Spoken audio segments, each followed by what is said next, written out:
Hey everybody, Jarb here. Welcome back to the second video of my Director's Rank series, talking about good old Christopher Nolan. Like a good amount of people, I think I grew up thinking he was one of the best directors ever, then thought he was overrated, and now could say I appreciate him more than ever. Regardless of your thoughts on his films, it is objectively cool to see where Nolan has gone during his career and the trust studios have in him.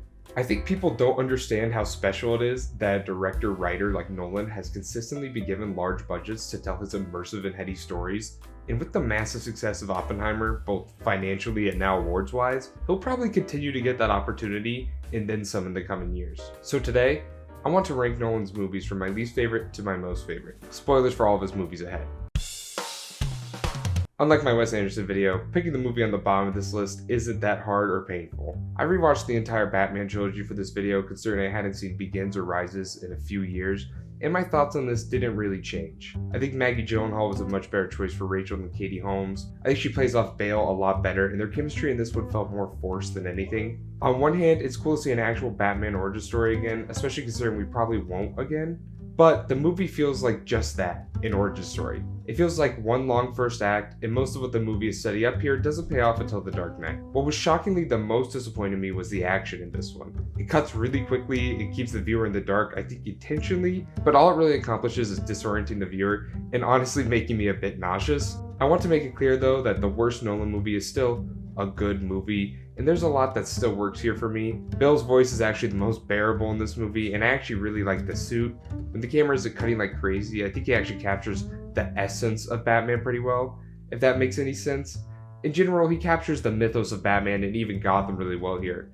I don't know why he abandons it in later Batman films, but from a visual standpoint, this is the most Gotham has looked like Gotham in any of his Batman movies. If this was the level of quote-unquote bad superhero movies today, I'd have a hard time complaining about them. For years, I had been a Dark Knight Rises defender. I knew this was not most people's favorite Nolan or Batman, but I always remembered liking it. But upon rewatch, I don't know anymore, man. To me, this one feels the most like Nolan had to make these films rather than he wanted to. And considering what came after, I bet he was pretty happy to be done with it. I remember being a kid watching this in the theater, and afterwards a theater attendant telling me that Nolan was planning on doing a Robin movie with Joseph Gordon. A 12-year-old me was so hyped, but now having watched this as an adult, I don't think you could convince Nolan to come back to superheroes. This is also one of the worst cases of one of Nolan's biggest problems. My man is quite bad at mixing sound. Every scene with Bane is deafening basically no matter what. Everything so great about Nolan just feels limited by this movie. And while the performances and actions really carry it still, it feels like Nolan was continuously limited by the superhero genre. Still, a solid send-off to the trilogy. Insomnia is probably the least popular Nolan film, and I guess for a somewhat good reason, considering how early in his career it was, and that wasn't even his own script technically. A lot of it just doesn't feel like a typical Nolan movie. Not to say this is a bad movie by any means, it's a pretty safe Nolan one though.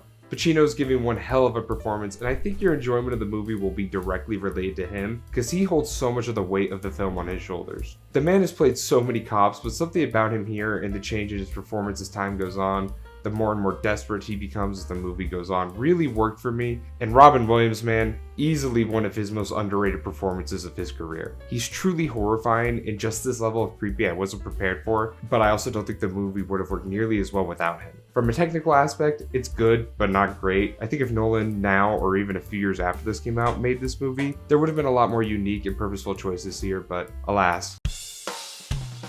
Ironically, from a technical and conceptual standpoint, Dunkirk isn't Nolan attempting anything new and playing it pretty safe again, but where Dunkirk shines is the emotional heart and the characters as well as their perspectives.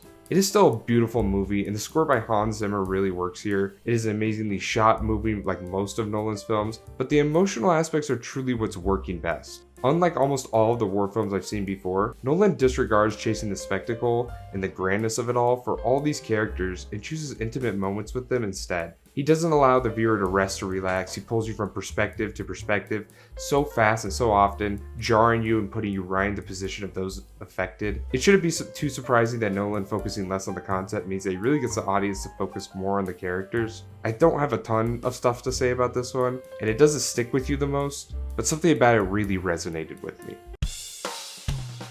This is easily my most controversial take yet, and I didn't even place it as high as I wanted to initially. Tenet is probably Nolan's most polarizing film, and honestly, probably his most hated. but it really works for me. I just have a hard time not loving it. This is another one of my rewatches to make sure my thoughts on it were the same, and they were. I honestly kind of liked it more on a second viewing. Now, it isn't perfect, it's certainly a bit too long, and Nolan falls into his favorite pit hole, which is over-explaining everything through dialogue. A movie that tells you, don't try to understand it, just feel it. Spends a good portion of the movie trying to make you understand it. Nolan is still clearly struggling to write a woman with any real character or depth here.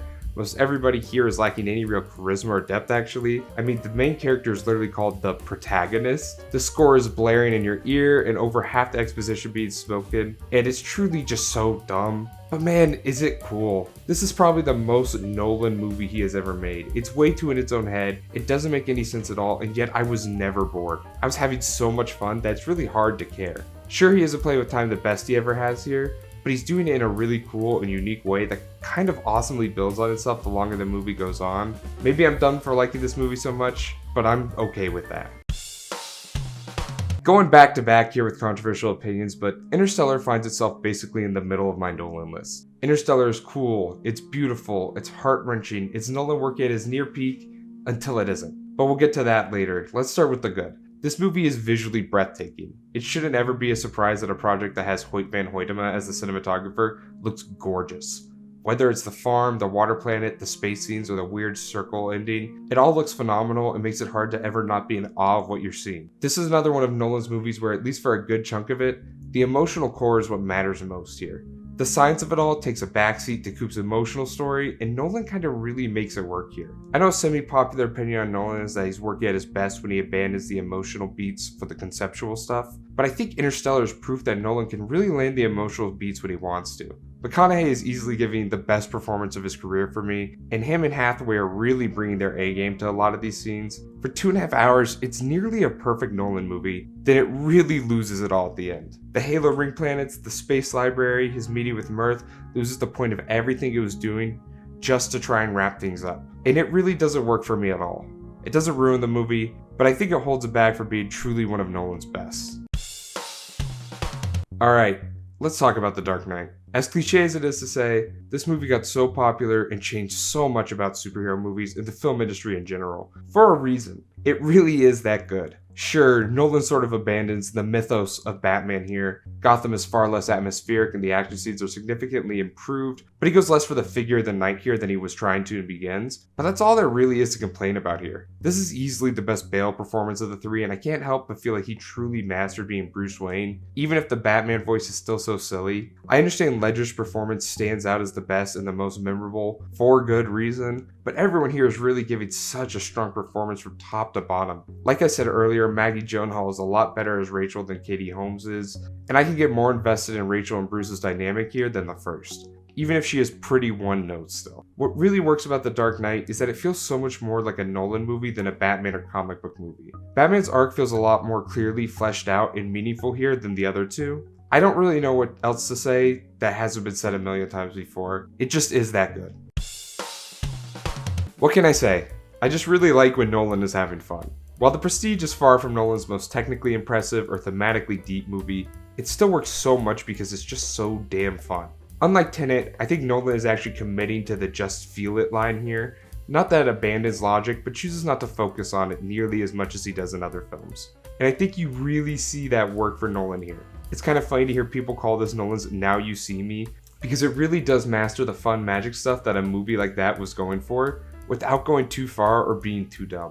I mean, the pairing of Jackman and Bale kind of guarantees a good hit. Jackman has slowly been becoming one of my favorite actors ever, and they are just a perfect pairing for a movie about two guys trying to one-up each other the whole time. Considering how I said this isn't Nolan's most thematically deep movie, it's really impressive how well the themes work. The whole illusion of magic, what makes a trick, and how the audience doesn't really want to know how a trick is accomplished, even if they think they do, is really well done and works even better as an analogy for movies in Nolan's movies, even if he ignores this principle quite a bit. It just feels like Nolan's giving in to having fun and letting himself loose for once, and it really works. It took a long time to decide if I like this or what's coming at number 2 more, but I think for now this should stay here. Memento is far from Nolan's most emotionally complex or deep movie. Similarly to Tenet, it kind of forgoes real character work to instead try and execute a pretty out there concept. But unlike Tenet, this works for everybody and really works for me. It's very Nolan to make a movie like this, something I've said a million times this video, but this is to me the perfect example of why his obsession and preference to the conceptual will never bother me that much. Every aspect of Memento adds to the feeling of confusion, and this might be the best he plays with time ever. The way the movie is shot is really disorienting. It helps the movie accomplish the feeling it's going for really well. Something as simple as non-linearity seems like it isn't enough to carry a movie, but the way he executes the concept is more than enough here. It's notable too that Guy Pearce is giving a really great performance. He gives you a modicum of a reason to care about a character that Nolan doesn't really give you, and he's damn convincing in the role. I don't have much to say about this movie, but it's really good. Inception could have so easily been up its own ass, overcomplicated, underdeveloped, and stupid, but it isn't. In fact, it's nearly perfect. From a technical aspect, I don't really know what could be changed here. It looks amazing, both the effects and the cinematography are gorgeous and epic. The music really works to complement what Nolan is going for here, and even if Memento is his best work with time, it's still pretty good here and very easy to follow again, which has clearly become a problem from him, so it's reassuring to see that he really got it to work here. I think this is Nolan finding the perfect middle ground between the conceptual stuff he loves and really hitting the mark with the emotional aspects and the characters. Cobb feels like one of Nolan's most realized and fleshed out characters, and one of his most powerful emotional beats he's ever hit for me. Much like number 1 coming up, it's clear how personal the story is for Nolan. A logician reckoning with isolation is something I bet Nolan can relate to in some capacity, and the just amazing writing mixed with Leo's killer performance really makes Cobb one of, if not Nolan's best character. I came into this one for the first time prepared to like it but not love it, or to not think it was truly one of Nolan's best, but this movie is one of those really popular movies that just lives up to the hype, somewhat of a trend for Nolan. I really think if this is the movie Nolan is remembered for, it's hard to be upset with that because this thing is damn near his masterpiece.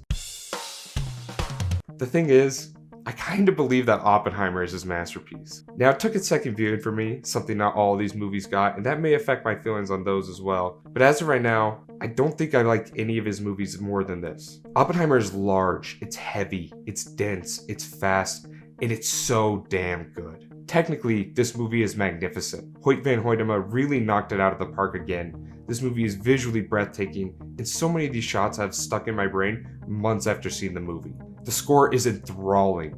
Each song is so incredibly memorable and really enhances the movie so much. It's no wonder to this day people are still thinking of the score. The sound design is insane. I was very glad Zone of Interest won for sound, but almost any other year this would have been my vote easily. It's so unique and once again memorable. Those sounds stick with you. Jennifer Lane was also very deserving for Oscar. As much as I wanted Killers of the Flower Moon to win, it's impossible to deny just how masterful of an edit this is. Oppenheimer is such a complicated story and character, and Nolan masterfully weaves that complicated story in almost solely dialogue, and yet it's more riveting than any action movie I saw last year. It stands already as iconic almost too. Even without the whole Barbenheimer thing, so much of this movie is just perfect. The quote of "can you hear the music" is just so good, and Nolan actually follows up on this one so well. The bomb test and the aftermath scenes are perfect in my head. Much like the story of Cobb, it's cool to see how personal Nolan is getting here, and how much he is like Oppenheimer, reckoning with the consequences of his actions. In a year where so many directors and writers confronted their careers and impact, I think Nolan's landed the best for me.